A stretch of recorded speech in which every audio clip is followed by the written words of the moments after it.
जिंदगी कम झंड रही, वहीं में ठिलियाँ मौन निकल गई।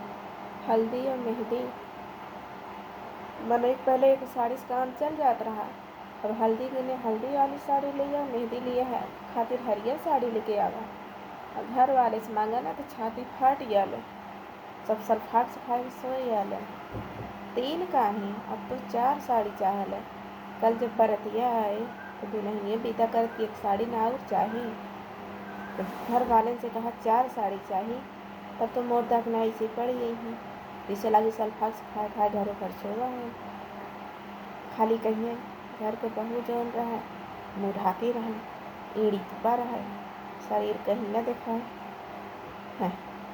जब एड़ी ढका रही तो साड़िया खिया न जाए। और सलिया मेरे 50 साड़ी लागे ओकरे ताइत करे जब फाट के हाथ में जाए।